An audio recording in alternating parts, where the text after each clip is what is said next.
حضور علیہ السلام کے دور میں ایسا ہوا کہ قبیلہ بنو مستلق کا جو سردار تھا حارث ابن ابی الزرار،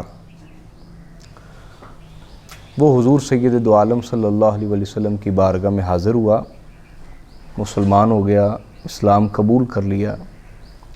حضور علیہ السلام نے اسے زکوٰۃ ادا کرنے کا حکم دیا، اس نے وہ بھی قبول کر لیا اور عرض کی یا رسول اللہ میں اپنے قبیلے کے پاس واپس جانا چاہتا ہوں تاکہ جا کے انہیں بھی اسلام کی تبلیغ کروں اور وہ بھی اسلام کی طرف مائل ہوں اور اسلام کو قبول کر لیں۔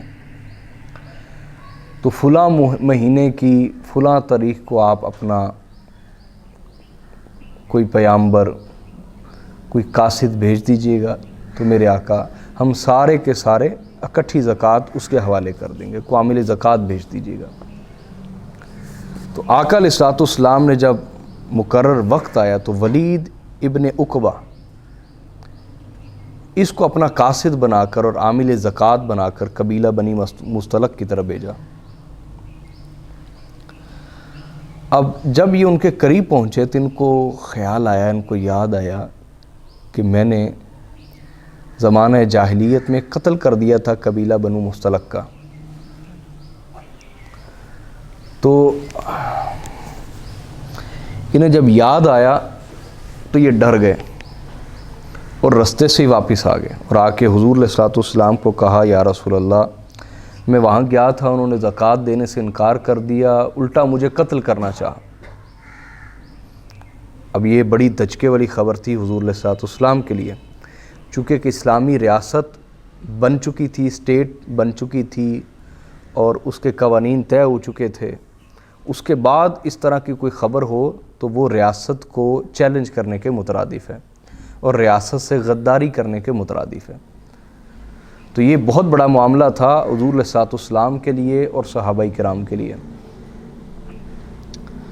تو ہوا یوں، جب یہ خبر سنی گئی، اس پر جو دین کا درد رکھنے والے صحابہ تھے انہوں نے فوری مطالبہ کیا آقا علیہ السلام سے کہ یا رسول اللہ آپ ایک دستہ بھیجیں جو قبیلہ بنو مستلق اس کو تہہ تیغ کر دیں، غداری کی سزا دے، سب کو قتل کر دیا جائے سب کو۔ تو آقا علیہ السلام نے ایک دستہ مرتب فرما دیا، لیکن وہ جن لوگوں نے مطالبہ کیا صحابہ میں سے، ان کے مطالبے میں اتنی شدت ہوئی کہ بس جاتے ہی ان پر چڑھائی کر دی جائے، انہیں تباہ و برباد کر دیا جائے۔ شدت تھی اس مطالبے کے اندر۔ شاید ہم بھی ہوتے تو اسی طرح کا کوئی موقف اختیار کرتے۔ اس کی وجہ دین سے دوری نہیں بلکہ دین کا درد تھا کہ انہوں نے رسول اللہ سے غداری کی، ریاست سے غداری کی، اور عام حکمران نہیں بلکہ سید دو عالم صلی اللہ علیہ وسلم سے غداری کی۔ اس پر اللہ پاک نے ارشاد فرمایا وَاعْلَمُوا أَنَّ فِيكُمْ رَسُولَ اللَّهِ، اے ایمان والو خوب جان دو کہ تم میں رسول اللہ موجود ہیں۔ لَوْ يُطِيعُكُمْ فِي كَثِيرٍ مِّنَ الْأَمْرِ لَعَنِتُّمْ، اگر وہ بہت سے معاملوں میں تمہارا ہی کہنا ماننا شروع کر دیں تو تم خود کسی مصیبت میں پھنس جاؤ گے، تم خود کسی اگر اپنے ہر مشورے کے بارے یہ توقع رکھو کہ رسول اللہ اس کو مان لیں، اس پر فوری عمل ہونا چاہیے، تو یہ تمہارا ہر مشورہ قبول کرنا تمہارے لیے کوئی وبال لے آئے گا۔ تو رسول اللہ تم میں موجود ہیں، حضور کے حکم، حضور کی رائے، حضور کی دانش مندی پر پورا ایمان اور یقین رکھو، مشورہ دو لیکن اس کو مشورے کی حد تک رہنے دو۔ آقا علیہ السلام جس رائے کو یا جس بات کو مناسب سمجھیں گے اس پر فیصلہ فرمائیں گے۔ وَلَكِنَّ اللَّهَ حَبَّبَ إِلَيْكُمُ الْإِيمَانَ، اللہ پاک نے فرمایا کہ یہ جو تم نے ایسا کیا یہ کوئی دین سے دوری کا سبب نہیں، اللہ کو معلوم ہے، اللہ تعالیٰ کو معلوم ہے کہ اس نے تمہارے دلوں میں ایمان کو مزین کر دیا، تمہارے لیے ایمان کو پسند کیا ہے، وَزَيَّنَهُ فِي قُلُوبِكُمْ، اور تمہارے دلوں میں اسے مزین کر دیا، تمہارے لیے ایمان کو پسند کیا اور تمہارے دلوں میں ایمان کو مزین کر دیا۔ وَكَرَّهَ إِلَيْكُمُ الْكُفْرَ وَالْفُسُوقَ وَالْعِصْيَانَ، اور اس نے تمہارے دلوں میں کفر کی، گناہ کی اور نافرمانی کی نفرت پیدا کی ہے۔ اسی وجہ سے تمہیں غیرت آئی اور تم نے مطالبہ کیا کہ فوری ان پہ چڑھائی کی جائے اور تہہ تیگ کر دیا جائے، ان کو تباہ و برباد کر دیا جائے۔ تو اللہ پاک نے فرمایا اولئک هم الراشدون، ہاں وہی لوگ جن کے لیے اللہ نے ایمان کو پسند کر لیا اور ان کے دلوں میں ایمان کو مزین کر دیا۔ پہلے اس لفظ کو سمجھیں۔ دیکھیں کچھ لوگ ہوتے ہیں کوئی نیکی کا کام دیکھیں نا فوری اس کی طرف مائل ہوتے ہیں، اور بلکہ وہ کیا اس سے بہتر کرنے کی کوشش کرتے ہیں۔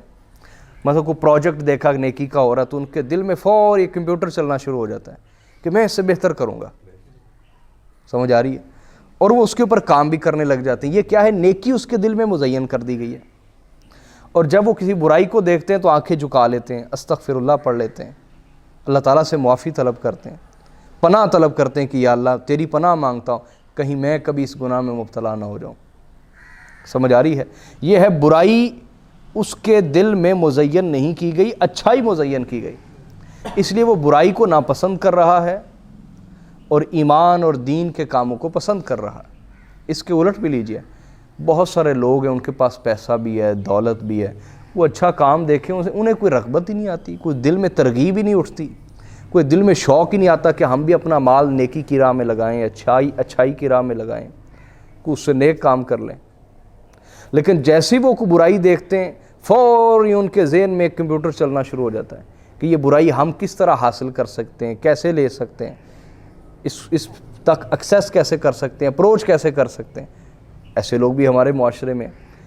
تو یہ دونوں صورتحال کو سمجھنا ہو تو پھر اس قرآن پاک کی آیت کو دیکھیے کہ اللہ پاک نے فرمایا کہ اے میرے رسول کے صحابہ، اللہ نے تمہارے لیے ایمان پسند کر لیا اور اسے تمہارے دلوں میں مزین کر دیا، لہٰذا تمہیں نیکی کے کام اچھے لگتے ہیں، تمہیں وعدہ کر کے وفا کرنا اچھا لگتا ہے، تمہیں بیعت کر کے اس کو نبھانا اچھا لگتا ہے، اور تمہارے دل میں چونکہ کفر، فسوق، نافرمانی اور غداری کی نفرت ہے، اس لیے جب رسول اللہ سے غداری کی خبر سنی تو ایک غیرت کی کیفیت تمہارے اندر پیدا ہوئی، ایک جوش پیدا ہوا تمہارے اندر، انتقام کا جوش پیدا ہوا۔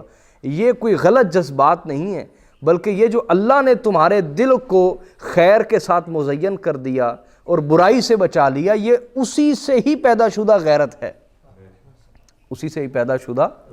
اور جسے اللہ یہ حال دے دے کہ اچھائی کا کام دیکھتے ہی اس کے دل میں اچھائی کی ترغیب اٹھے، ایک شوق اٹھے کہ میں بھی یہ کروں گا، بلکہ اس سے اچھا کروں گا، بہتر کروں گا، اور برائی کو دیکھتے اللہ سے معافی طلب کرے، جو کر رہا اس کے لیے ہدایت کی دعا کرے، تو اللہ پاک فرماتا ہے اولئک هم الراشدون، جسے یہ حال نصیب ہو جائے وہی حق کے راستے کے اوپر ثابت قدم ہوتا ہے، وہی حق کے راستے کے اوپر استقامت پاتا ہے۔ رشد کیا ہے؟ علامہ قرطبی نے، امام قرطبی نے اس کو بیان کیا، وہ کہتے ہیں رشد الاستقامت علی طریق الحق، رشد کہتے ہیں حق کے راستے پر استقامت پا جانا، اور صوفیاء کہتے ہیں الاستقامت فوق الکرامہ، استقامت کرامت سے بھی بڑی چیز ہے، اللہ کے راستے پر جو استقامت ہے وہ کرامت سے بھی بڑی چیز ہے۔ وقتی طور پر نیک بن کے، نفل پڑھ کے، وظیفے پڑھ کے کرامت کو حاصل کر لینا، لیکن آنے والے وقت میں خدا کے راستے پر نہ رہنا، یہ کوئی کمال نہیں۔ اللہ کے راستے پر رہنا یہ سب سے بڑی چیز ہے، اسی کو استقامت کہتے ہیں، اسی کو ثابت قدمی کہتے ہیں۔ میری بات سمجھ رہے ہیں آپ یا نہیں سمجھ رہے؟ بولیے نا۔ تو الاستقامت فوق الکرامہ، استقامت کرامت سے بھی بڑی چیز ہے، اور الاستقامت علی طریق الحق، حق کے طریق پر، راستے پر استقامت اختیار کر جانا، اس کو رشد کہتے ہیں، اور جو طریق حق پر استقامت دے دے اسے مرشد کہتے ہیں۔ اسے کیا کہتے ہیں؟ کیونکہ مرشد رشد سے نکلا۔ میری بات اب سمجھے یا نہیں؟ یہ جو کل جمعے کے موضوع کو ہم نے تفصیلاً ذکر کیا، مولا علی نے فرمایا سب سے پہلے تم جس کا انکار کرو گے وہ جہاد بن نفس ہے۔ آج آپ دیکھیں بڑی تعداد ہے علماء کی جو جہاد بن نفس کا انکار کرتے ہیں، کیونکہ جہاد بن نفس کے لیے آپ کو ایک راہبر چاہیے، ایک مرشد چاہیے، اس کے بغیر جہاد بن نفس ہوگا نہیں، نفس کی باریکیاں معلوم نہیں ہوں گی آپ کو۔ مرشد سے میری مراد وہ لوگ نہیں ہیں جو لوگ جاہل ہیں شریعت کا مذاق اڑاتے ہیں، میں ان کی بات نہیں کر رہا، جو واقعی اہل حق ہیں، حضرت جنید بغدادی جیسے لوگ، امام محمد غزالی جیسے لوگ، اور سلطان الاولیاء حضور سیدنا غوث العظم جیسے لوگ، اولیاء کے نائب اور رسول اللہ کے نائب تو ہر دور میں ہوتے ہیں نا. آپ انکار کریں گے تو آپ تو قرآن کا اور حدیث کا انکار کر دیں گے کہ ہمارے دور میں نہیں ہیں. ضرور ہیں، ہوتے ہیں. میری بات آپ سمجھے یا نہیں؟ تو جو حق کے راستے پر استقامت دے دے اسے مرشد کہتے ہیں، کیونکہ قرآن کہہ رہا ہے حق کے راستے پر استقامت کو رشد کہتے ہیں نا. رشد کے معنی کے اندر یہ چیز موجود ہے نا، قرآن جو بیان کر رہا ہے. ٹھیک ہے؟ اور راشد وہ ہے جو استقامت پا جائے، اور مرشد وہ ہے جو استقامت دے دے. اور یہ قرآن ہی کا لفظ ہے جس کو میں نے تھوڑی سی وضاحت سے بیان کیا. میری بات سمجھے یا نہیں؟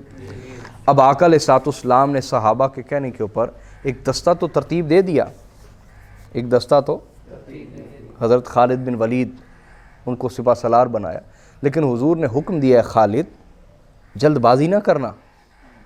کیا؟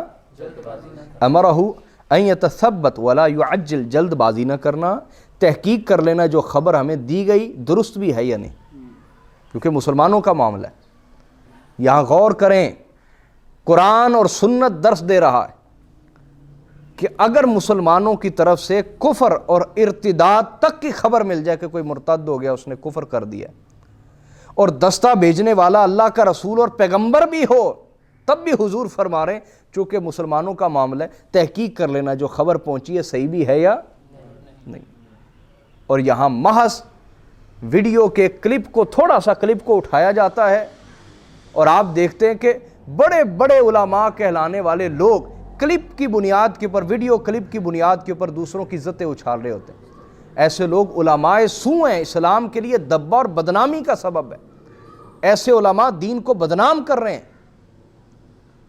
کہ جو بجائے پرسنلی ذاتی طور پر مل کر تحقیق کرنے کی بجائے محض موبائل پر، یوٹیوب پر، فیس بک پر ایک چھوٹی سی ویڈیو کو لیتے ہیں اور کسی کی ویڈیو کو لے کر اس کی عزت اچھالنا شروع کر دیتے ہیں.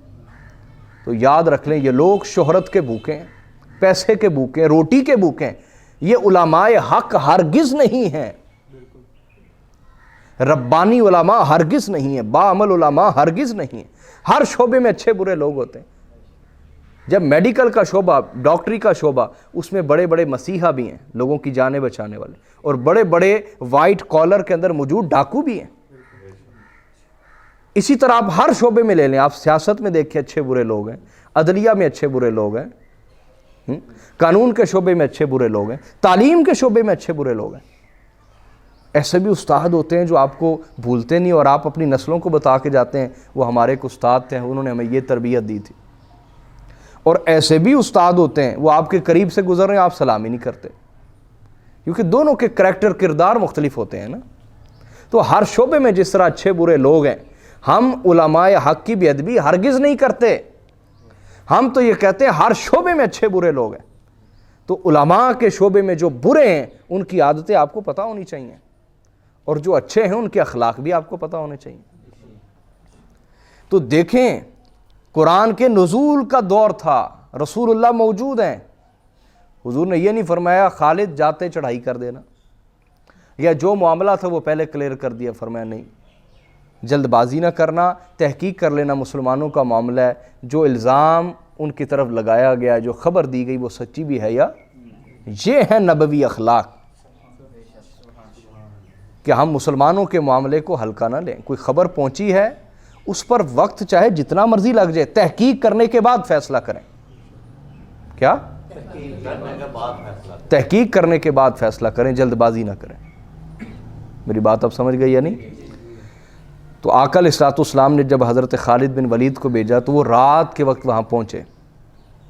ایک سیاسی پلاننگ تھی نا، یہ جنگی پلاننگ کہہ لیں آپ، دفاعی پلاننگ. رات کے وقت پہنچے اور کچھ جاسوس بھیجے اس بستی کے اندر. ان جاسوسوں نے آ کے خبر دی کہ وہ تو بڑی باقاعدگی سے اذان پڑھ رہے ہیں، وہاں باجماعت نماز ہو رہی ہے، وہ دین کے اوپر قائم ہے، اللہ اور اس کے رسول کا محبت سے ذکر کرتے ہیں، ان کا تو جینا مرنا اسلام کے لیے. جب صبح حضرت خالد بن ولید خود وہاں پہنچے تو جو خبر رات کو جاسوسوں نے دی تھی اس کو سچا پایا، اس کو بولیے سچا پایا۔ اب آپ اندازہ کر لیں ایسی صورتحال میں اگر تحقیق نہ کی جاتی، جاسوس نہ بھیجے جاتے، تحقیق نہ کی جاتی، اور حضرت خالد بن ولید جاتے ہی چڑھائی کر دیتے اور ساروں کو قتل کر دیتے، تو اندازہ کریں ایک اتنا بڑا اسلام کے نام پر دبا لگنا تھا تاریخ اسلامی کے اندر، جس کو ہم قیامت تک نہیں مٹا سکتے تھے، کیونکہ تاریخ تو کسی کو نہیں چھوڑتی نا۔ تاریخ ایک بے رحم قلم ہے، وہ کسی پہ رحم نہیں کھائے گا، حقائق کھل کے آنے ہی آنے ہیں سامنے، کوئی حقیقت زیادہ دیر چھپی رہتی، جس طرح سورج زیادہ دیر چھپا نہیں رہتا، دن نچڑ نہیں ہوتا ہے، اسی طرح حقیقت نے بھی ایک نہ ایک دن ظاہر ہونا ہی ہوتا ہے۔ میری بات سمجھے ہیں آپ؟ تو آقا علیہ الصلوۃ والسلام کو جب آ کے خبر دی گئی تو حضور علیہ الصلوۃ والسلام کو بہت شدید تکلیف ہوئی اس شخص سے جس نے حضور کو خبر دی، ولید ابن عقبہ، کہ میں گیا تھا، انہوں نے زکوٰۃ سے انکار کر دیا، الٹا مجھے قتل کرنا چاہا۔ تو یہ اللہ پاک نے فرمایا کہ معمولی سا بھی معاملہ ہے، اس میں پہلے تحقیق کیا کرو فیصلہ کرنے سے پہلے۔ میری بات سمجھے ہیں؟ اور فرمایا فضلا من اللہ ونعمہ واللہ علیم حکیم۔ یہ جو تمہارے اندر ایک غیرت سی پیدا ہوئی اور تمہارے اندر ایک ایمان کی دولت ہے اور برائی کی نفرت ہے، اے رسول اللہ کے صحابہ، یہ اللہ کا بہت بڑا فضل ہے، اس کی نعمت ہے تمہارے لیے، اور اللہ خوب جاننے والا ہے، خوب حکمت والا ہے۔ اب یہاں بات کو سمجھیے کہ آقا علیہ الصلوۃ والسلام کے وہ صحابہ کرام جو دل سے ایمان لائے اور پھر اسلام پر اور رسول اللہ کے احکام پر قائم بھی رہے، ان کے بارے میں گواہی اللہ خود دے رہا ہے کہ ان کے دلوں میں ہم نے ایمان کو مزین کر دیا اور کفر اور گناہ اور نافرمانی کو ان کے دلوں میں ایک ناپسندیدگی کی حالت میں رکھا، وہ اس سے نفرت کرتے ہیں، ایمان اور دین کے کاموں سے محبت کرتے ہیں۔ لہٰذا جب بھی ان کی طرف بات کریں تو ہمیشہ خیر منسوب کریں، کبھی شر منسوب نہ کریں۔ میری بات سمجھ گئے؟